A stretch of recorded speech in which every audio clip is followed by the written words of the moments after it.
Okay, viewers, anybody that watched the Josh LEES or the Pro-Palestine Action Group Supreme Court case yesterday, the 9th of the 2nd, 2026 in the Supreme Court with the Honourable Justice Robertson Wright, would know that these people, the case was dismissed and they were asked not to march. They were asked not to march. And now it's starting to come out in the media. Josh LEES ain't going to admit it. He's going to deny it. He's got to save his dot. And he will lie, he will project, he'll divide, do whatever he has to. But that was a riot yesterday, not a protest. Look, we are going to get back to questions because he is saying all these things unchallenged at the moment. He has a few questions to answer here as well. Do you think, from what we have seen, that the intent to stay determinedly at Town Hall was to be closer to the ICC, where they must have known that 7,000 mourners were gathered? That's intimidatory. They wanted to be in the centre of our city. They wanted to cause the greatest amount of impact. And if there were any consequences of that, any violent actions, any people unfortunately injured, he carries the consequences of that. He must share the responsibility because they defied orders. They defied court orders, the orders of the Premier, to go to Hyde Park, where it could be more easily have managed. And can I say, the other people who defied those orders were 4 members of Chris Minns' Labor caucus. 100%. Members who defied his very reasonable conditions to stay calm, to keep clear. But do we know that, Kelly, those 4 members? I mean, they had a right to be there and protest within the rules. Do we know that they were resisting those rules, not in keeping with the rules? I mean, if they were trying to move in a marching protest, if they didn't move on when the protest was, they would have breached those rules. But do we know that they have done that? They breached caucus solidarity. They defied their own leader's very reasonable request to avoid the city. He told other people, general members of public, to stay out of the city. He called for calm. He said, don't attend the protest if you don't have to. Yet 4 members of his own team defied that, undermined his authority. And I'm saying, what hope can you have of maintaining law and order in this state if your own party members, your own Labor caucus, refuse to respect your authority? They should have, at the very least, be dismissed from his caucus because it undermines the authority of their leader. What do you think of some of the pictures that we have seen of what some are describing as police heavy-handedness? We've shown what appears to be a young man on the ground being restrained. There's an older man with his hands up. And there was the Muslim prayer service at the end, a group prayer at the end, what appeared to be at the end of this protest. Do you agree with Chris Minns that we shouldn't judge on short social media clips? I agree with that. They are short clips and we need to see the context. What I would say, though, is this was entirely predictable, and that is why the courts, the police did not want this to proceed in that location, in such a close proximity to 6,000 mourners just down the road. It was a difficult situation for police. They have my respect. I'm very concerned that they were put in danger by having to manage a volatile situation in a very confined. That put them at risk. They have been every weekend supervising protests in our city for over a year. They've probably had a gutful. New South Wales has had a gutful. We're all sick of it. And if tensions flared, that was entirely predictable and avoidable.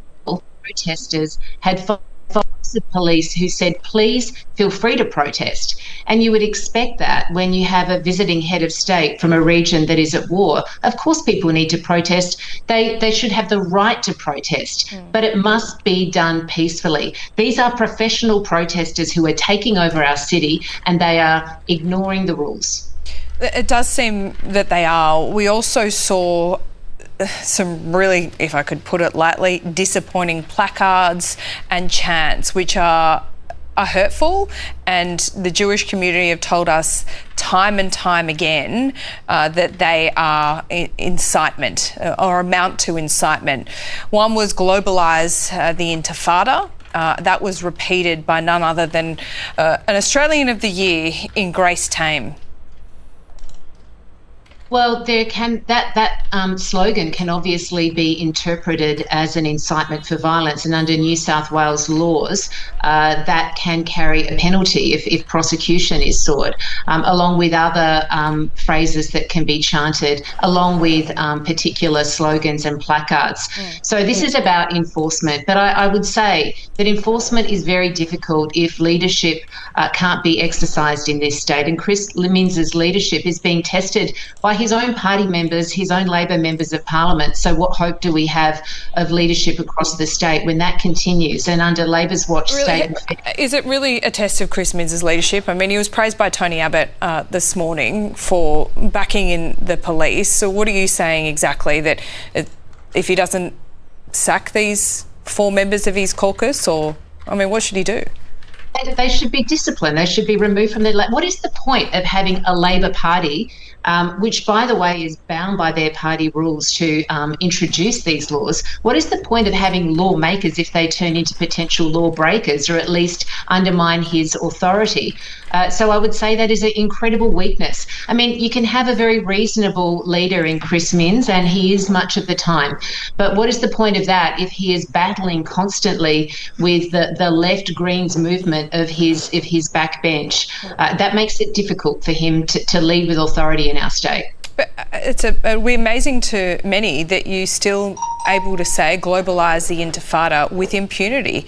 It would appear it's not hate speech, according to the law. Is that right? No, that is not my understanding of the law. My understanding of that we have in New South Wales under 93Z, that can be prosecuted under those laws. I mean, what we have said about the new laws that Chris Minns and Labor in New South Wales is proposing to introduce is we wouldn't stand in the way. So what should happen to Grace Tame, Kelly, in your view? Well, I need to see the context of her speech and how it was delivered, and that's important. So some of the difficulty in prosecuting some of these phrases, if you adjust them slightly, if you say them in a different way, there can be confusion around that or different interpretation. It was Gadigal to Gaza, globalise the Intifada, and she led it in a chant, but she didn't appear to be on a microphone when she said it, so that might be a technicality there. Well, look, that is something that I'm sure the government's lawyers will have a look at, but I don't have a legal position on that statement. What I'm talking out more broadly is the context of a protest control, and I blame Josh LEES and the organisers of that protest more than I blame anyone else. Kelly Sloan, we really appreciate your time this morning. We'll speak soon. Thank you.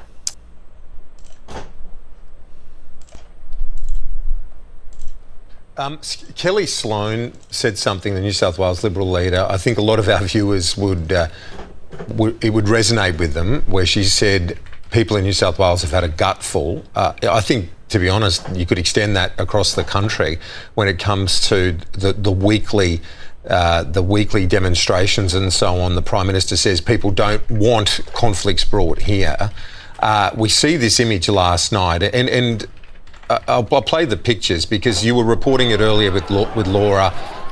Josh LEES says it's police brutality. What do you make of it, Andrew?